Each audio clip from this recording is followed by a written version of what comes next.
everybody. This is Colin podcasting about real estate, and welcome to show 16. My guest today is Jared Garfield, a friend of mine, and he is a top real estate investor, one of the top educators in the country. He's literally closed, renovated, managed thousands of properties in multiple different states, also runs a successful coaching platform. He's trained a lot of people, and we had a very wide-ranging conversation, which I think you're going to enjoy. Covered a wide variety of topics, like how he got hooked on real estate as a young 8-9-year-old kid who had a successful real estate grandfather who used to fly him around Utah looking at real estate opportunities, how Jared started buying homes himself straight out of college, his regrets from not reinvesting the profits he made from those early days, how he finds high cash flowing opportunities all over the country despite inventory shortages. Jared's bought some amazing deals in the last 6 months, and he shares a lot of details with us and gets into the nuts and bolts of them. Talks about how he manages construction crews in multiple locations, the personal sacrifices Jared has made to build passive income streams for him and his family. The secret sauce he knows that sets wealth builders apart. And having one of his most profitable ever months, short time ago, despite being very seriously ill with COVID, and much more besides. We really dig deep into this one, and we cover a lot of ground. Jared's a very interesting guy, very successful investor. I've bought properties from him, and I think you're going to enjoy it. So let's head on over and see what Jared has to say. Jared Garfield, how are you doing? Great to have you on the show. Colin, it's good to be with you today.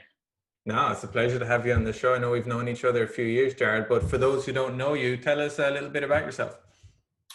I started a real interest in real estate investing when I was young. I used to go to my grandfather's real estate brokerage office after school, and he had owned the first gas station west of the Mississippi, and he did some hotels and land development, some subdivisions, and some Class A apartment buildings. And he used to take me in his plane, in his little Cessna, and we would fly around and look at land and things like that. And so I always just thought he was really a lot of fun to hang out with. I enjoyed learning from him. And that's kind of what got me interested in real estate investing. So this is when you were a kid living in Utah, was it? Yeah, I lived in Utah at the time. I was about 8 years old when I would go out with him and put signs in yards, and he'd tell me about his real estate investment deals. So he was doing a Class A apartments. He was flying around the state looking at pieces of land to develop projects in. That's a pretty amazing for an 8-year-old to have that kind of exposure. And so presumably your granddad had been building since the 50s, 60s, something like that?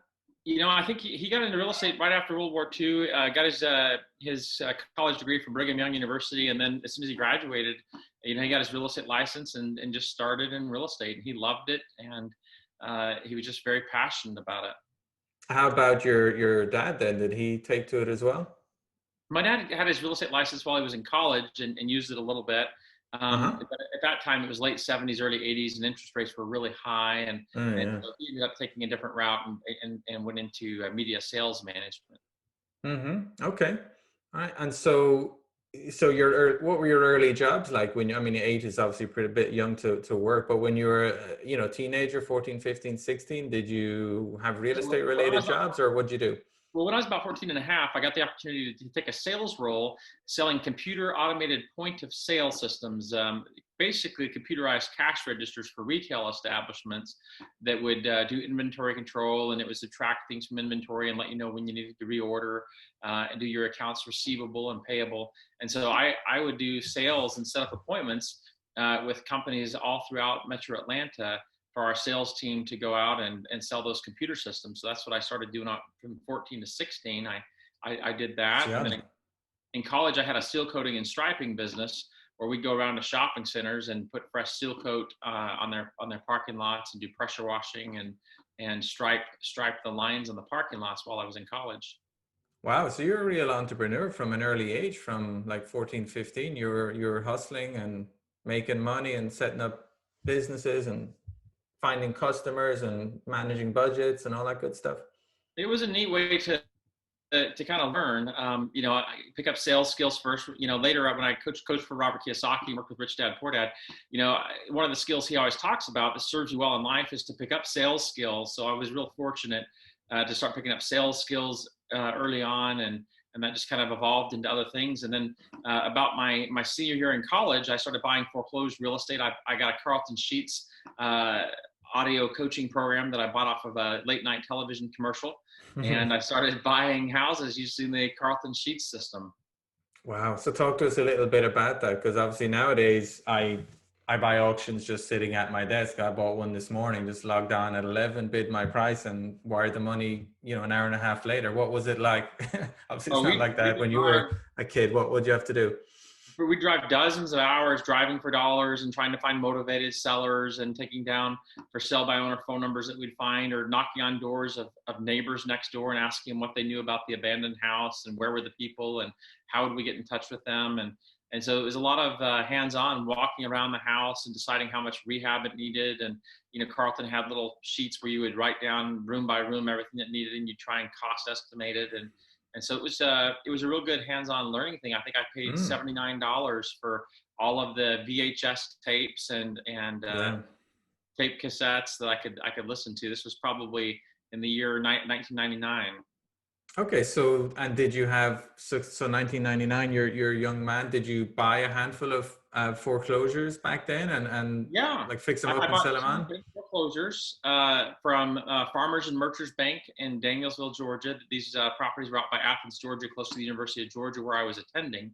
Okay. And I went and got a title loan against a car that I bought at the dealer's auction that I owned there, and I used the title loan to buy one property. And I quickly assigned those two contracts for $20,000, and then I bought a foreclosure for $72,000 that we sold 2 years later for $115,000. And so we moved into that one, lived in it for 2 years, and then sold it and kept the profits tax free, and that was, nice. It was kind of fun. So that your first couple of deals, then you must have been paying what, $8,000, $10,000, $12,000 for these properties? Sounds like. We did get a couple of properties for 10 grand, but the title loan was more of the down payment. So I think we bought one property for 20,000, one for 10, and then we bought the one for 72. And those were my first three deals out the gate. And so I figured, well, hey, if I could make 20,000 on assignments, and then we made, it's probably about $30,000 profit on the third deal. So I just kind of thought, this is amazing. And so I actually went down to the University of Georgia and withdrew from classes. I was a pre-law major, and I thought, well, I'm going to make more money doing this. If I just did one per quarter, I'd make more money in real estate investing than I would as a beginning attorney without all the debt. And without working 80 hours a week in some corporate office as well. Yeah, and a lot less. Yeah, that's amazing. Because 30,000 is obviously a lot of money now. I mean, but for a 20-year-old back in the late 90s, that's a fortune. That's more probably a year's salary back then, and to make that in a few months is incredible. It was fun, and the funny thing is, I thought that it was going to be really easy, but of course, I did experience 2007 and 2008, and so real estate's not always up and down. You have to learn how to be able to establish market cycles. And we started the show talking about my grandfather. And I think that was part of the reason that made me passionate. When I was working as a coach with Rich Dad Poor Dad, I one time heard a person on the phone that was a coach, and somebody had paid $25,000 to hear this coach talk to them for half an hour a week, and assignments and case studies and different things. But and Robert does a great job. But the coach I didn't agree with. They were talking to a client in California, and they said, go get with a foreclosure agent and buy yourself a HUD home or a Fannie Mae foreclosure. You can make money in any market. And of course, that's what it says in the book, Rich Dad Poor Dad, but the publication date was like 1992. And by the year 2006, places like California and Miami, Florida, Phoenix, Arizona, they had gone up 25% a year for 5 straight years, and 125% appreciation in 5 years isn't sustainable. No, it's not, and I guess you saw that, and I think you learned some hard lessons about cycles from your grandfather's investing as well. Can you tell us a little bit about that? So he had a beautiful Victorian mansion that was located in a very great location in Linden, Utah, close to Provo, where Brigham Young University is, and they were 2 payments away from having it paid off, and he had leveraged it to do like a 400-unit apartment complex that was Class A in Price, Utah. And Price was a mining town. It was coal mining, and this was around 1986. and they had just finished these Class A apartments, and things were going pretty well. They filled them up pretty quickly. There was Mm-hmm. good demand, but the federal government changed the laws on burning coal, on what the emissions were allowed by the plants. And so coal burning facilities, started switching over, and the coal mines started laying off people in mass. And so my grandfather found that he had nobody to rent his Class A apartments to that had just been Wow. finished, and all the tenants were moving out, and it was a one horse town, didn't have any other economy other than mining. Mm-hmm. And so he went to his partners and he said, you know what, I'm going to take a loss and I'm going to lose everything and go down. And he said, if you want, sign these papers over and I'll just take the loss for everybody. And so he signed it over to where he took all the losses, and he ended up having a heart attack and died at 62 years old. Oh, wow. And my grandmother ended up moving in with my parents because her house was collateralized to the loan. Even though it was a beautiful 8-bedroom Victorian mansion, it ended up being sold and became a pizza factory because it was a great location and No kidding. very valuable real estate. But she lost it. Mm-hmm. Well, that's awful, and that must have scarred the entire family. And it's to your credit that you still, obviously you're 1986, you must have been what, 10, 12, 13, something like that. Yeah, I was 12 or 13 when he died, and so that really affected me. And as an adult, I specialized in real estate cycles and learning market cycles and understanding market cycles, and also demographics and understanding, what is it in the cycles? How can you tell whether it's a strong real estate market? How can you tell when it's moving from equilibrium to decline, or to absorption or decline, or Mm-hmm. different, going through the different markets expansion? So it's important to know those things. It is. I guess in a way, maybe, or maybe not. Maybe you were fortunate in that you got out of college and into your investing career in the early 2000s, and you had there's a pretty decent run up to the Great Recession. And did you make a lot of hay during those times, that 2000 to 2006 period?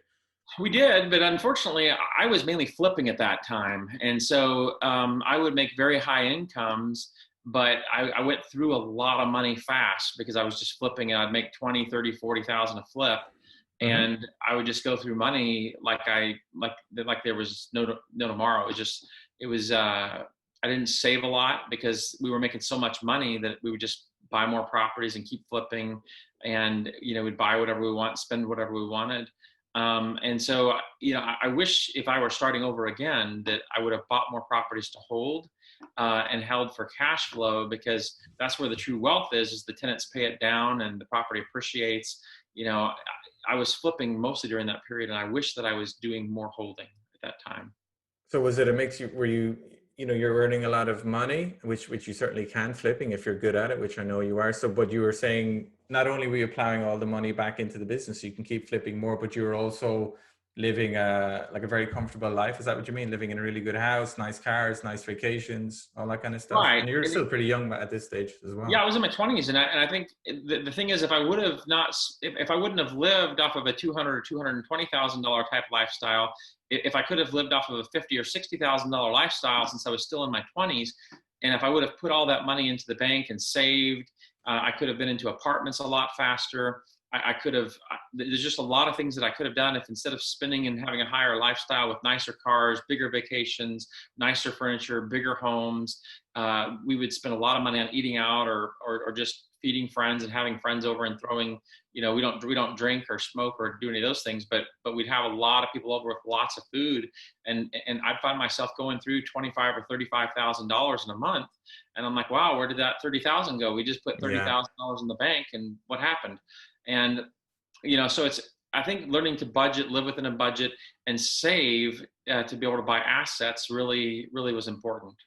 It is. I mean, it's not like what you earn, it's what you keep, right? What can, I mean, it's both things. I mean, number one, I think any of our listeners out there, particularly young listeners, you might be in a good job earning a comfortable six-figure salary, and you've earned it. You probably studied your ass off to get it. But if you want to generate wealth while you're still young, you need to live below your means. You need to save a lot more than you earn. And the more you can save, the better, the quicker you're going to be able to accumulate assets. I had a young guy on about 5 or 6 episodes ago, Ryan Shaw, who's 27-year-old, and he just lived on beans and rice, and bought 4 single family homes in a student town. And now he's earning 10,000 a month in gross income and paying down the mortgages super quick. So, his friends were out partying and clubbing and all the rest of it, and he wasn't. But, you know, getting back, but I don't blame you for that. You're in mid-20s earning a lot of money. I mean, I wasn't earning a lot of money in my mid-20s. I was paying off student loans and living in London, which was super expensive. So I didn't have the temptation. If I did, I would have done the same thing, because I didn't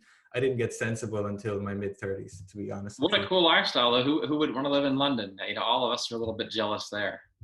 I know, man. I know, but I do totally agree with you that uh, a lot of flippers have, and I've done it for years. A lot of it. If you're a good flipper, if you're good at selling houses, if you've built up relationships with investors who want to buy your houses again and again, it's very, very hard not to sell everything you buy. I think it takes a certain kind of discipline, very distinct kind of discipline, to not sell a house for a quick $20,000 or $30,000 profit, and instead keep it and maybe actually have to pay $5,000 or $6,000 in closing fees and loan costs just to hold on to it. It's not easy, and like you, I wish I kept more. I'm holding a lot more now, but and I think that brings up a good point. How do you decide whether you want to keep it or whether you want to flip it? For me, if I can get my cash flow back within a year to 2 years, my down payment, if my cash flow gives me my down payment back within a year to 2 years, or if it gives me the profit that I would have made flipping back within a year to 2 years, I want to hold on to that asset. So, like, for instance, we just put a property under contract that we're selling. That's a duplex that we bought for $32,000. We did about a 40-something thousand rehab on it, but I've got it sold for $130,000. We'll net about a $45,000 profit on that asset. I don't mind selling that asset, even though it would have rented for about $1,750 a month. And since I was only into the property for about $85,000 with holding cost, obviously if you're bringing in $1,750, $1,775 a month in cash flow, that's an incredible asset. Yeah. And I could certainly hold it, but I didn't mind selling that one, because if I could make $45,000, my net cash flow with financing on it, because I had pulled my money back out, would take me, about 2 years to get all the money back. I didn't mind selling that one, but if it were going to take longer to get me the same profit, I might hold it. So, there's a fourplex that we bought for $65,000, and we're into that one for about $150, and it brings in $2,900 a month.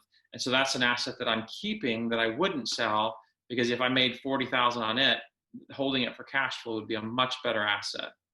These are great deals. They're like the 2% rule. The monthly rent is kind of 2% of the after repair value. So they're amazing deals. So whereabouts are they? They're not in Tampa, Florida, I can tell you that. No, these are in South Bend and Mishawaka, Indiana.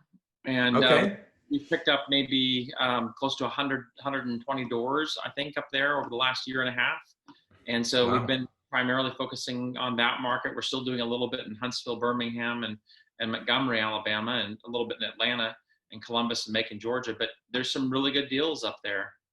And so you're in India. I mean, you're nowhere near Indiana, are you? That's a very long way from where you live. It's a 10.5-hour drive that I'd like. Wow. Okay. So but you just identified the market that do a lot of, and what types of buildings are they? Like this, the $290,000 fourplex, and are they really old buildings? Are they block? Are they frame? That one was built in 1907, but again, it's got all new windows, all new roof, new electrical, new plumbing, new hot water heaters, furnaces. I mean, we did about a $90,000 rehab, so everything's completely brand new, like it's a 2020 property. So I don't mind that the framing is old or that the foundation is old. We had all that checked out, but essentially all my mechanicals, all my systems are all brand new now. And so I don't mind that, but most of the stuff up there is, 1920s to 1950s, typically. Okay. And what types of what type of town is it? What types of tenants are they? Are they local factory workers, office workers? What kind of stuff is it? There's some office, there's some industrial, there's a lot of hospital type employees. There's a lot of people who work in the university system, maybe in clerical jobs, because you've got University of Notre Dame there. Oh, yeah. As well as St. Mary's and Holy Cross and Bethel University and Indiana University South Bend. So okay. Big educational college town. Yeah. And so how are you finding these opportunities, these kind of rundown properties that you transform with $80,000 Research rentals? Where are you Craigslist getting them? and Facebook Marketplace, and we joined all the investment groups up there. In Hmm. addition to that, we're always looking at Zillow every single day, and then I drive up there 1 week of the month, sometimes 2 weeks of the month, to inspect the properties that we've bought and to look for new deals and to manage the construction crews. We got about 6 full-time construction crews going full-time there, and Wow. it's been a really great market. That's amazing. So are you, I'm getting selfish and I'm asking questions as to what I would do. I mean, so are you training VAs to check all these Zillow listings and Craigslist listings and put them in a spreadsheet for you? Or do you have a guy in an office in Huntsville doing it? Or how does that work? I do it myself. I'm usually late at night while my family's watching movies. I'm looking online and finding properties and going through crime maps and flood maps and demographics, and then once I build up a list of 8 or 10 properties, I just drive right up there and I go spend a day or two looking at the properties with construction teams and getting Hmm. scopes on what it would cost, and I pull all my comps. And we're using a software called House Folios that allows us to analyze all the properties. We can pull in all the deals from the MLS, and it'll rank them and tell us which ones are the best ones to purchase and spit out pro formas for us and things like that. That's amazing. And you found that to be accurate then, after you've rehabbed them, that the numbers the software is giving you on what the rents are, what the value is, what the appraisal is going to be, they're pretty It good. pulls comps directly from Zillow, so you have to go in there and kind of manually double check it and make sure that the comps that they're providing are similar in square footage. And if yours is a ranch, that they're a ranch, and that the sale was not older than 6 months, and that it's within a mile or two. So you have to verify the comps. But yeah, it's really good for getting a bird's eye view.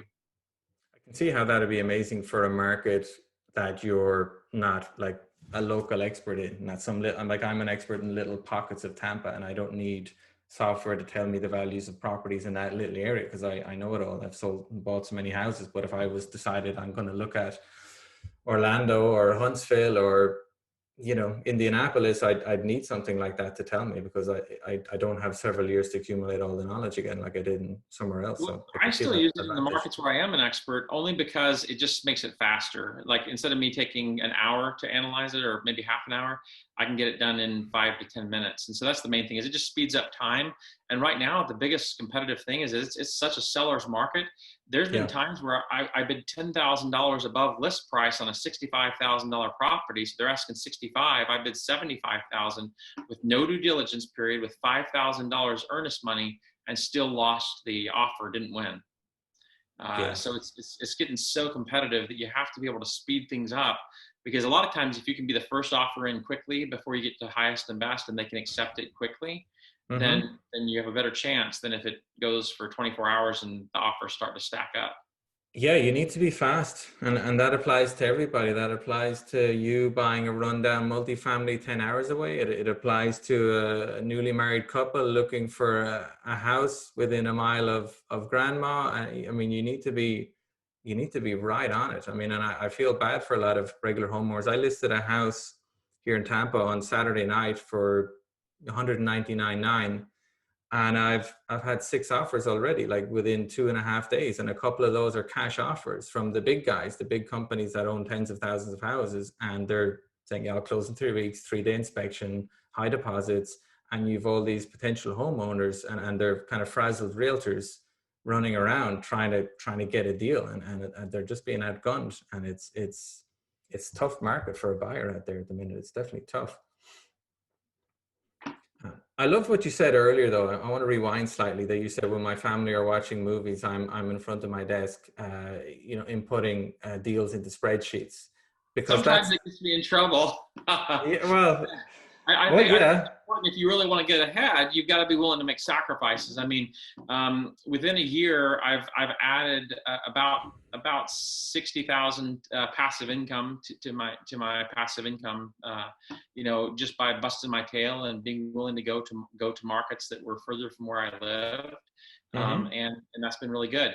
Another sacrifice that we made that was kind of different is I was able to pick up a house that's 8,600 square feet. It's 10 bedrooms and 8 bathrooms. It has a 5-car garage, 3 of which are attached and 2 are detached.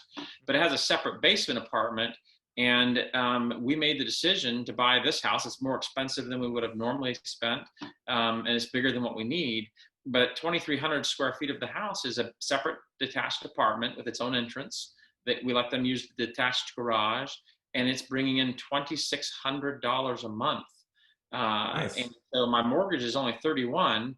And so that means I'm only paying $500 a month to live in 6,600 square feet and to keep 7 bedrooms and 6 baths for myself. And so and then we have a guest suite on the top floor that will sometimes Airbnb out. And then when I do that, I usually live for free. And then usually if you use VRBO during the summer, if I travel for a month, I can make $6,000 renting my house out for the month that I'm gone. So I essentially am able to live in the house for free. And so it's being willing to make commitments. I think because I kind of made poorer financial decisions in my 20s, spending too much and not acquiring as many assets and being more of a flipper, I've kind of made up for it now by being smart and making sacrifices later to be able to enjoy the lifestyle that I want. Yeah, no, that's a great lesson for anybody listening. And the only thing I'd add to that is that it helps enormously if you just learn to love the process of underwriting deals. Just learn to enjoy putting stuff in spreadsheets and looking up the records and figuring out the ARVs and figuring out how much it might want to take and figuring out what the renter might be, and being okay if you underwrite 20 properties or 30 properties and don't get any, because it's all about the price. It's like anybody doing cold calling. It's as long as you say, I need to make at least 20 or 30 calls a day, the sales will follow. I mean, you need to love the process. You need to underwrite a certain amount of deals. You need to be consistently doing it. You can't just log in the odd Tuesday or Wednesday and look at 1 or 2 properties and try and get one. You'll never get anywhere. It'd be like me logging in and trying bidding on 1 auction a month. I mean, I'd be lucky to pick up anything. I mean, you have to just love the process, love underwriting lots of deals. Either you're driving by them or someone's driving by them, and you're studying the photos and studying the comps, and you're digging into judgment documents to find out if you can find anything, any little nugget in there that gives you an edge on what might be inside the property, what might be happening to the property. And you just learn to love that process, and you can get very far. And if you marry that to the kind of sacrifices you've made to earn that passive income, then you're set. I think you're going to do fine. It's just a matter of time. And I think that part of the reason I'm able to still succeed when I've lived in markets that have dried up is so I built a spreadsheet that analyzes 278 markets across the country on about 70 different metrics. And what I do is when one market starts to have low inventory, I go into my top 10 or 15 markets and I just start going through Zillow and start looking to see what the best deals are. And I start accumulating deals and analyzing all the deals in those markets, because sometimes it's best to cherry pick and get the 3 best deals in 3 different markets than it is to try and buy 10 deals in one market. Mm-hmm. Yeah, no, I'm learning from you that I'm a little bit more focused on Tampa, but you're showing me that you can do it. You can fix and flip in multiple markets. You can build rental portfolios in multiple markets. I do enjoy buying rentals in multiple markets, but I haven't been investing to buy and fix up and managing crews in different markets. That's a whole other thing, and not for the faint-hearted or not for the inexperienced to try and do. That's one thing I like about you, though, Colin, is, I mean, you sell turnkey properties to people who are buying out of state. They don't live in Tampa most of the time. And, you bought a property in Millbrook, Alabama that was, probably a good 6 or 8 hours away or 9 hours away from where you live. And that one, I think, has performed pretty well. And so you're willing to put your money where your mouth is and buy where the best deals make sense, where you can get good cash flow.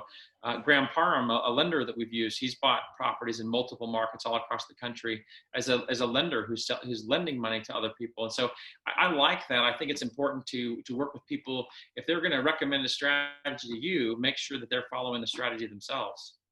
Yeah, no, I'm totally agree with that, and that goes doubly for real estate education. That if you're listening to advice from someone who's telling you how to buy a property or sell a property or renovate a property, they better have a pretty decent track record of doing it themselves, rather than just learning about it from another teacher who learned it from another guy who did it. So I mean, I know you do some teaching as well as investing. I don't know where you find the time, but I know you do some teaching and some mentoring. Tell us a little bit about that and what kind of stuff you you teach people or talk to them about? We put together a 5-week program that basically tells you everything you need to know how to start with market cycles and learning market cycles and to tell where the market is in the cycle. And then it goes over a little bit forecasting and being able to tell what a market's going to do, what part of the cycle it's in, when to get in, when to get out. We teach how to analyze the properties, how to do your due diligence on the neighborhood. We talk a lot about whether you should buy A class, B class, or C class, or a combination.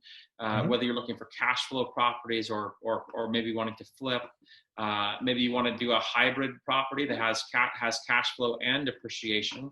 So we talk a lot about that, and then a lot about how to build the teams, how to manage the property managers. People think real estate investing is passive, and it's a whole lot more passive. If you want to earn $100,000 in real estate investing, it's much more passive than earning $100,000 as an attorney.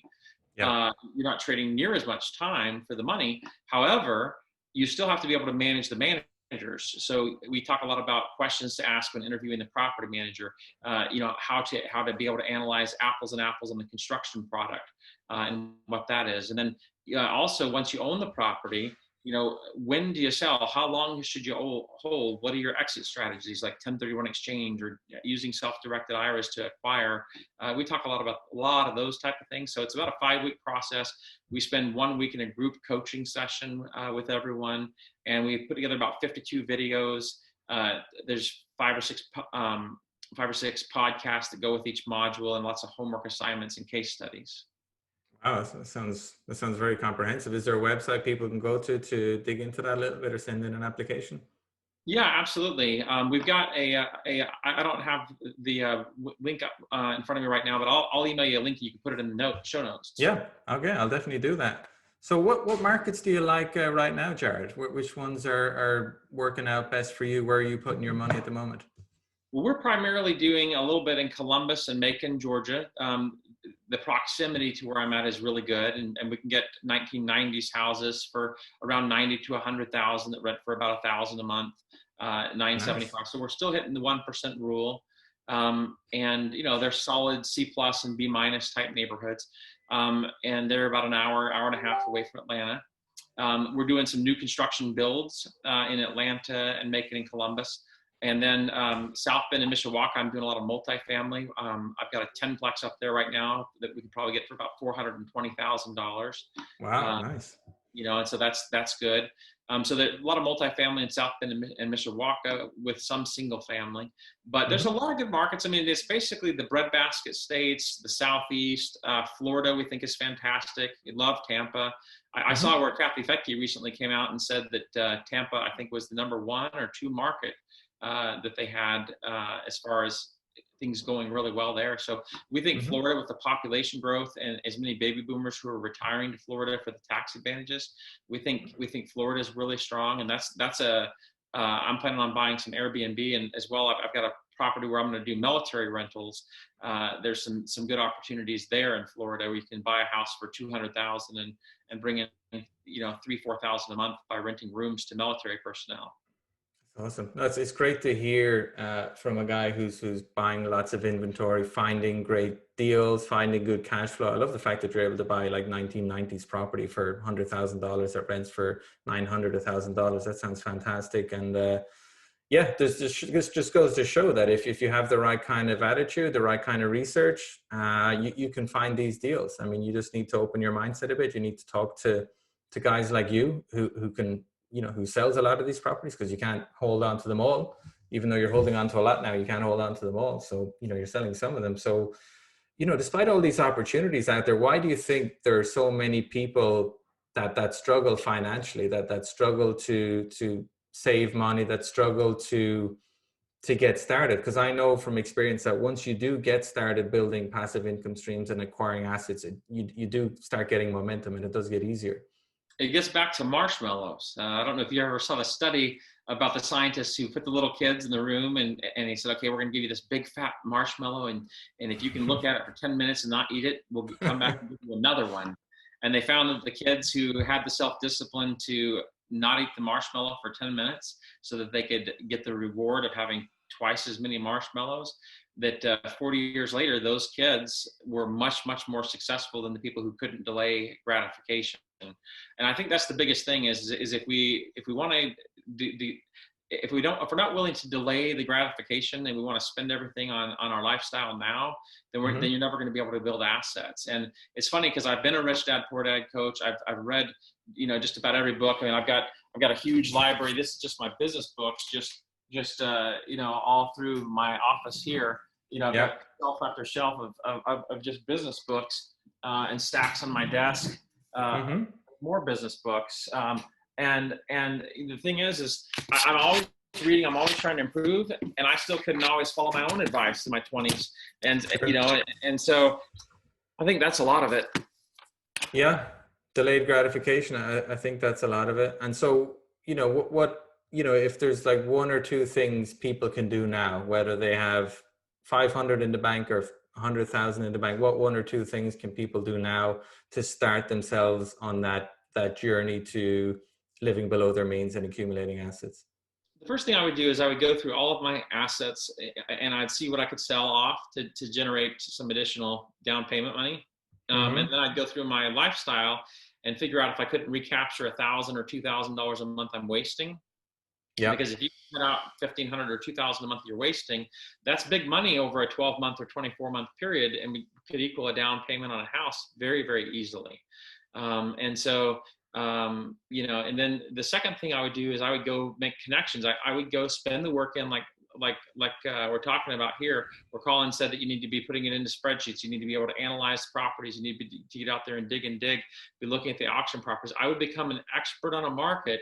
And then once I became an expert on that market and I knew I could find good deals in that market and I could interview and build teams in that market, I would go and make a list of everybody I knew that I thought was wealthy, that might have money in 401ks that they could roll into a self-directed IRA. And I would ask them to partner with me or to do loans to my LLC. And I would basically figure out a way to partner where they put up the money and I did all the work. And I got 50% of the profits for being the person on the ground willing to do the work, the person that willing to be the expert and gain the market expertise. Because if you only have $500 in the bank, if you find people with 500,000 in the bank that are getting a low return, you could very easily make yourself an extra $100,000 a year partnering with them by finding the right deals. And you start out by partnering. And once let's say you partnered on 3 or 4 flips, as soon as you have $100,000, I've got lenders right now that'll give you a $700,000 line of credit if you have $100,000 to put down.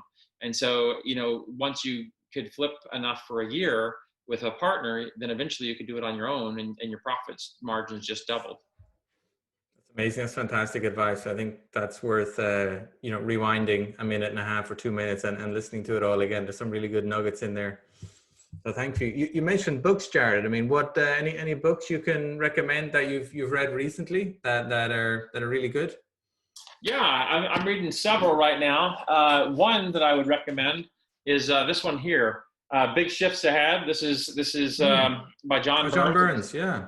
Yeah, I just finished this one. This talks about demographic shifts, and it talks about what the millennials are doing, what Gen Z is doing, what the baby boomers are doing, and it has several chapters specifically around housing and how it's going to affect the housing market based on the decisions of these big population movements and what they're doing. So that's a very good book that I think is important. I think that this book here is another good one that I'm just about a quarter of the way through, and it's Start With Why. It's about the importance of understanding what drives you and what your passion is, and making sure that you are in tune and living your business morals based upon what's truly most important to you, because then that'll help you to be more effective when you receive adversity. Yeah, no, that's it. If you Start With Why by Simon Sinek. Yeah, if you know your why, you'll get through those bumps in the road. And sometimes they're not bumps in the road. Sometimes they're 20 feet walls, and you won't be able to climb over them unless you're very clear on your why. So sometimes you can have 5 or 6 years where everything's very easy and then you're making lots of money. But if the adversity will come, it's inevitable if you're investing for a long time, like you have, like I have. So yeah, know your why and have that grit, that resilience that'll get you through it. I couldn't agree more, Jared. That's awesome. I mean, speaking of grit and resilience, how has COVID affected your business? It seems like you've been just you're still in fourth or fifth gear. Did you have a little bit of a panic moment in March, April, and then you just kept going, or how are things working No, out? COVID hasn't really affected our business at all. Inventory for real estate investing has just been so hard to come by that anything we can get is gone within minutes of hitting our website. We have more vendors that have come after our product recently than we've ever had. I'm selling more houses than I've ever sold. I'm more concerned about whether I can gain inventory. The funny thing is I actually caught COVID. I had COVID for 6 weeks and double pneumonia. Oh, Lost wow. 32 pounds at 105 temperature for 9 days straight, and Wow. it was challenging and difficult. I had never felt worse, but I actually made more money the month that I was down with COVID for 6 weeks than I had for the last 24 months. So it hasn't really affected us economically. I think that right now there's just such a shortage of housing supply that the Gen Z and the millennials are starting to really buy quite a bit now. And a lot of, with the interest rates, a lot of the baby boomers are actually staying in place and renovating their houses instead of selling. And so since boomers aren't selling and millennials and Gen Z are now starting to buy, we could see, it's very strange that even with the economic problems that we've seen with some of the unemployment, that housing has still been absolutely resilient. It has. It's been incredibly resilient, and you're right. Supply is being squeezed at both sides, with boomers not downsizing, especially not to assisted living or retirement homes, and then you have the other younger folks that want to move out of the fancy condos and apartments with the high HOA fees and the shared amenities that they don't want to use anymore, and into a nice kind of suburban, single family home or something. And then you've builders struggling to get lumber and whatever else. So and lumber's gotten really high. So we've seen some of our new construction build to rent properties jump in price $10,000 in the last month. The prices are just going up. That's a lot. Yeah, it's amazing. I mean, it's I don't know if you could have predicted that sequence of events. It all seems very logical now when you look back at how one followed the other, but it wasn't the sequence I was personally thinking back in kind of February, March, that this is where we would be in late September. But now that we're here, I'm kind of nodding, saying, yes, this does make sense, despite the very high unemployment, despite the very high uncertainty, despite the fact that we're not out of it yet. We haven't solved the health crisis yet, and might not for another 3, 4, 5 quarters, who knows, maybe sooner, hopefully sooner, but it might not be. So, but real estate seems to be carrying on regardless. And that's, those of us who are in it are fortunate, I guess, to do it.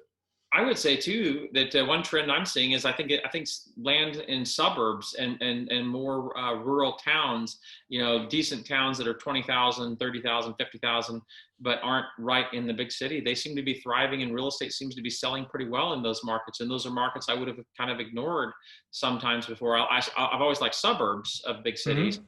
But now you can go out to towns of 30,000 or 50,000. Things are much cheaper. And we're seeing a lot of people moving to these towns for safety to get away from the big cities because of worry about COVID. So that's a fascinating trend to watch. It is. I mean, if whatever your budget is, if you want a nice house with a front yard, backyard, attached garage, 3, 4 bedrooms, a couple of different bathrooms, and you can't afford to live in the suburbs next to the city, then you go further out. And whereas before, people might not have done it because it would mean they're commuting for an hour or more every day. Whereas now maybe they're only doing that once a week or twice a month or 3 times a month. Right. And telecommuting. Different times coming at us. And I agree that targeting suburban and even rural, not too rural maybe, but just kind of nice houses, affordable houses with good quality interiors and nice amenities nearby, schools, shops, restaurants, etc., then you should do okay. I mean, the numbers will tell you. When you get out to those rural areas, though, make sure you're checking to see if it's on septic or city sewer. We just recently bought a 3-bedroom, 2-bath house on an 1.5 acres, and the wholesaler didn't realize that it backed up to a lake because they didn't take the bother to walk the property through the woods. So we cleared out a bunch of the trees and have a beautiful view of this lake. I bought it for $10,000, but it does need a mound system, which is going to cost us $18,000. So now the sewer system cost us $18,000. And I knew that, and I'm okay with that because this property will sell for about $145,000, $150,000, I think, once it's done.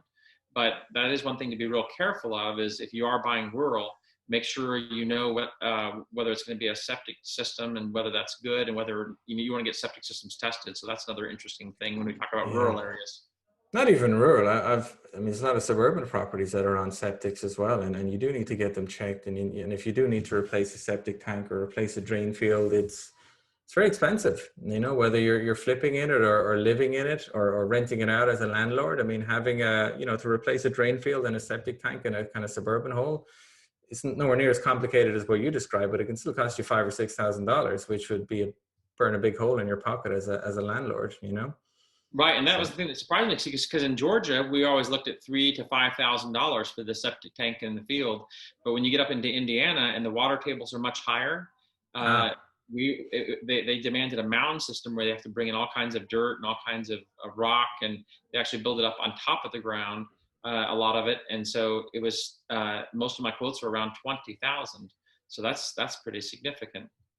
yeah. So be careful on your first 5 or 10 deals, folks. Be careful about buying a very old property in a very rural area or a very old property in an inner city area. I mean, maybe start with something easy.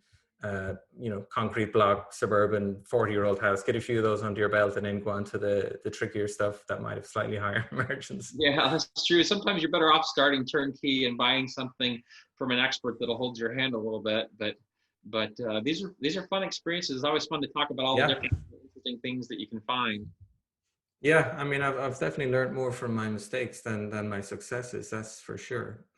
No question about it. So listen, we're going to wind down soon. I know you're a busy guy. What do you do for? I don't know if you've even got any time. I know you've got a big family. You read a lot. You travel a lot. You work a lot. I mean, what do you do for fun or hobbies or weekends? What do you do to relax? Well, I like to travel and look at real estate. So, we're going to be going up to, my wife homeschools the 5 kids mainly because of COVID. And she wanted to make sure that they weren't going to school with the masks and everything. And so, at least for this year, we're homeschooling. And so, we're taking the kids up first weekend of October. We're going to go to Colonial Williamsburg and to Jamestown, and take the kids to Washington, D.C., and just see the mall and some of the different things that are open still. Mm-hmm. And see Mount Vernon and things. So we'll do that, and while we're up there, I'll probably go meet with a turnkey provider in Richmond and look Yep. at some of the properties up there and write off the trip. So I'll learn about the new market. I'll eat some really good food. I'm kind of a foodie, and I'm sure I'll read some books while I'm traveling, and we'll look at real estate investing That's properties. it. That's why you're so successful, because your idea of relaxing and fun is to look at deals and meet real estate people and Yeah. find out It's how easy to when work you're with them. falling in love, when you're passionate about it, it's easy. But we do get down to the beach and stuff like that. So it's I've been looking at Mary Alice, just up along the Florida Panhandle. You can buy a house for 205,000 there, and Nice. then you do it Airbnb and do pretty well. You'd be like 2 miles to the beach. Uh, but well, that's cool, Colin. This has been a lot of fun. I've enjoyed learning from you over the years and doing deals with you. And you always have such good wisdom at all the conferences we go to. And I enjoy listening to your podcast when I can catch it on one of my road trips. Yeah, well, it sounds like you've plenty of time to listen to podcasts if you're on these 5, 10 hour journeys all the time. But so, yeah, thank you very much. So listen, Jared, how can people get in touch with you? If someone wants to reach out for a chat or an email or look at your website, where should they go? Well, probably the easiest thing to do right now would be to go to roiturnkeyproperties.com. That's where I'm doing a lot of my turnkey properties. You also can go to housefolios.com. A lot of my properties are going in there, and that's a great place to analyze properties. Awesome. Now that's plenty of opportunities for people to reach out to you. And I will update the show notes with the latest information on those sites for you. So thanks again, Jared. This has been a lot of fun. I enjoyed it, Colin. Have a good day. We'll talk to you soon. Bye. Bye. There you go, folks. That was Jared Garfield. I hope you enjoyed that conversation. I certainly did. Straight after that podcast stopped recording, we kept chatting, and he started showing me some multifamily, some 5-plexes and 10-plexes he was looking at. I might do a JV with him on some of those deals.